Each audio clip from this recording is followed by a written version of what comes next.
You run out. These BK broilers, man. I know it's the BK broilers. That's why you should say less. I'll talk to you about whatever the you want to hear. Just 100 milligrams, those things. I think Lee took the 50, so give him another one, just in case it was a 50. I didn't take a 50. I'm good on that. Oh I'm my good God. I'm good on that. I'll tell you what happened this weekend.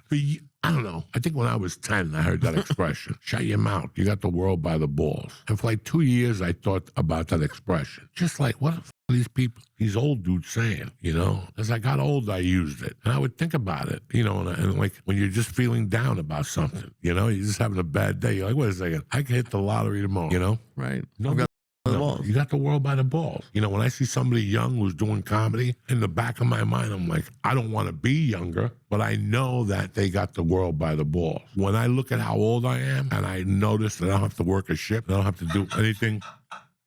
What are you laughing about, Nick? I don't have to do anything creepy that I don't want to do. I say to myself, I got the world by the balls. You know, if I get up in the morning, I go to the dentist, and he says you got one cavity instead of 22, I got the world by the balls. I got something to work with, right. You know?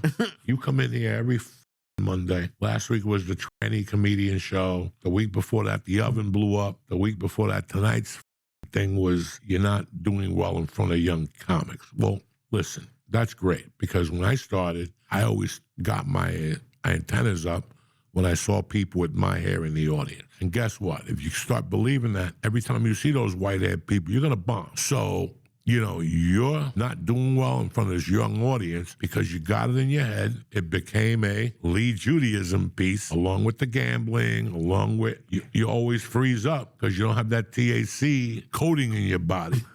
And that's what happens. See, I got the body protector on. I'm hitting edibles, I'm smoking pipes, I'm making it happen. You don't get into so you stay a Jewy kind of person, and it's going to keep going. Every time you're going to hit a stage, you're going to look behind the curtain, see a row of young kids, and you're going to go, fuck, there goes my night. And that's what we're trying to avoid. That's what we're trying to avoid altogether. Because I don't need you. What did Shinzu say? Most battles are won before they're ever fought. The dude from the Seven Samurai. Shinzu, whatever his name is. Most battles are won before they even fought, Lee. So if you keep putting that in your head, it's going to happen to you what happened to me. I remember one time I had to open up for somebody like Wendy Liebman in Fort Lauderdale. What's the one above? Boca? Bro, it was a bunch of old Jews. Not only were they Jewish, but they were old, my age, like 50-year-olds, 55. They all had white hair. I ate a bag of for no reason. It started in North Carolina, at Chapel Hill, where my Fear of Young Kids started. That was like 97. And now, years later, I still had that fear. Like if I went to a comedy club and there's young kids mixed, I would do okay. An old couple, but if I saw 5 of them, like they just got off the ship, you know what I'm saying? They just got sent home with Social Security, I would panic, guys. It took me a few years to overcome because I know it's just a stupid thing that I'm listening, that I'm seeing. It's another, what is that called, George? Another red flag that you're throwing up against yourself to limit you. You're not doing well in front of them because you're being a Jewy. You're being Lee the Jewy. When you get high and go up in front of them, you're not going to give 2 fucks about them. In fact, you're going to go, fuck you, punk. You don't even eat the right way.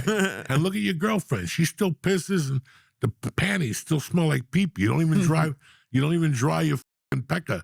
You know what I'm saying? You don't even dry that monkey correctly. That's why we're experienced, Lee. That's why people always go, oh, well, you're so wise. Wise, you know what you get when you spell wise backwards? You made a lot of fucking mistakes. That's what being wise is. Yeah. You're not smarter than anybody. You just made a lot of mistakes. So in comedy, you'll get wiser and you'll see that all that shit is resistance. It's your own body with you. I used to have that about old women, and then it was probably Chinese people. Then it was, because if you let it in one time, now you're going to, I don't like when bachelor parties are there. I don't like when bachelor parties are there. I don't like none of them. All you got to do is go up there, crack your fucking jokes, and get the fuck out of there. Right. No, and so you're right. It is just resistance. Because I don't know. It's something I noticed that I just do better. I do better if it's more of a mixed ages or even older, but like the younger, like if the 20-year-olds, it's like 50-50. And I just feel like, I don't know, I feel like they're cool, especially in New York. Like they're cool at that age, and I'm the opposite of that. And I was like, and I was just trying to... No. You're over there sitting there, I'm cool, and what the fuck are you talking about? You're a Jew. Be proud. Go up there and knock them the That's fuck that's dead. gonna be hard to sell these days too. Fuck these young kids or fuck the old people. You know, for me, I used to feel happy when I saw black people in the audience, though. Yeah, I like that. As soon as I see black people, I'm like, yeah. Because I got somebody to work with. You know what I'm saying? Oh yeah, and it was just interesting. I don't know.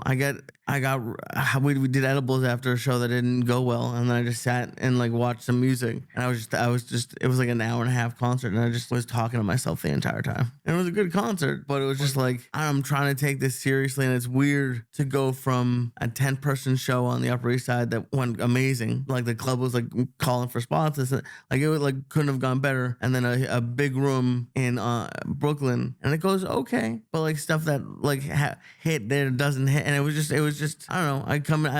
I have access to your brain, so I was like, just, I don't know, but you're right. I my goal is to be funny to everybody, which is not possible, but to the more people the possible. Do you ever do that? Just talk to yourself for like an hour and a half? All the time.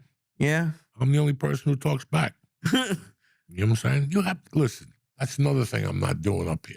That I do down there. Like Tuesday when I got to the club, and I can only do the one show. I didn't go home. I stayed and watched the showcase. Okay. I watched like 8 door guy go up. You know, and it was really interesting because I don't do that here anymore. By the time I get to the show, it's a packed show. I can't sit in the audience and watch you because people are going to be going, Joey in the audience. I don't need that. You're on stage. I can't disrespect anybody. So I sit in the back and mind my business. At those comedy clubs, they have a back seat, you know, like the Comedy Store had that back row. Right. But all the way in the corner. You just put your hood over. Nobody know you're there. You put a baseball hat on with some glasses. Nobody knows you're there. And I would watch like 4 or 5 of the comics and see what the fuck is going on. I don't have that no more. So that's why I did it in Austin Tuesday night. I just sat there and watched comedy. No idea what they were talking about. No, none of them? No idea, but I laughed, I giggled, and I got to see it because I learned from everybody. Whether you're young, old, maybe that person bombed, but they threw one fucking good joke up. And the way they delivered it was fucking spectacular. And that's what I'm always looking for. That one last fucking hook to bring you back, you know? So it's really interesting, how you learn from comedy and different. I don't like listening to comedy. And I realized last week the problem with specials is I don't like watching them. I want to see it fucking live. Right. Yeah. Okay. There's a huge difference. Huge difference.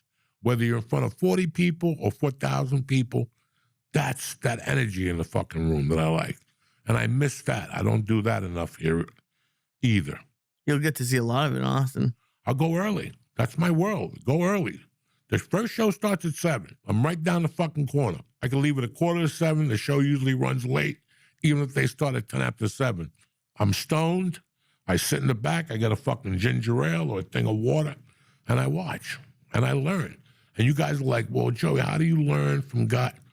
You learn from their mistakes, and it reminds you about yours. Because I'm not perfect. I fuck up every time I go on stage. I just know how to cover it up a lot better because I've been doing it for a long time. I'm not better than you. Yes, you are. I've just been at it for a long time. It's a big fucking difference, and people have to start realizing that. I struggle.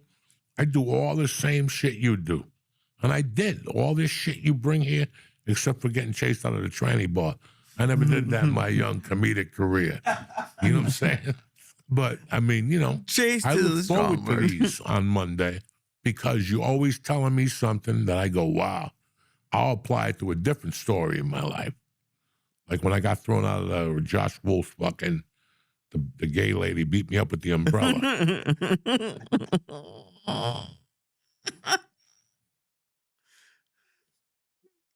That's just a crazy sentence. Oh, but it's It's what, Lee? It's what? Look at the shape of you. yeah. Well, this voodoo week. Listen, if you want to get high tonight, I'm fine.